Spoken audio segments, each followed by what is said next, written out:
জুলাই বিপ্লবে আপনাদের ত্যাগ রয়েছে, আপনাদের রক্তে রাজপথ রক্তাক্ত হয়েছে। ইসলামী যুব আন্দোলনে যে সকল যুবকরা উপস্থিত হয়েছেন তারা হলো বাংলাদেশের আগামী দিনের শক্তি। গত 16 বছর আলেম ওলামাদের উপরে জুলুম করা হয়েছিল বন্ধুরা আমার। ওই শাপলা চত্বরে রাতের বেলা নিষ্পাপ আলেমদের উপরে হামলা করে তাদেরকে ওই জায়গা থেকে বিতাড়িত করেছিল। শুধু তাই নয়, আলেম ওলামাদেরকে জেলখানার অন্ধকার প্রকোষ্ঠে আটকে রাখা হয়েছিল।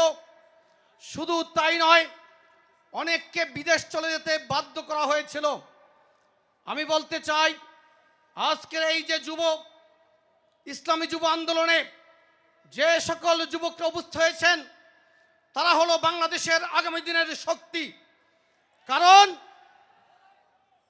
যে কোনো সভ্যতা যুব সমাজের শক্তি এবং সাহসের উপর নির্ভর করেই বিকশিত হয়। বন্ধুরা আমার, আল্লাহ রব্বুল আলামিন আমাদের কাছে যত নবী পাঠিয়েছেন, কোন নবী কিশোর ছিলেন না কিংবা বৃদ্ধ ছিলেন না। তাদেরকে যৌবন অবস্থায় নবুয়ত প্রদান করেছিলেন। আমাদের প্রিয় নবী হযরত মুহাম্মদ সাল্লাল্লাহু আলাইহি সাল্লাম ওসামা ইবনে জায়েদকে সেনাপতি নিয়োগ করেছিলেন মাত্র 18 বছর বয়সে।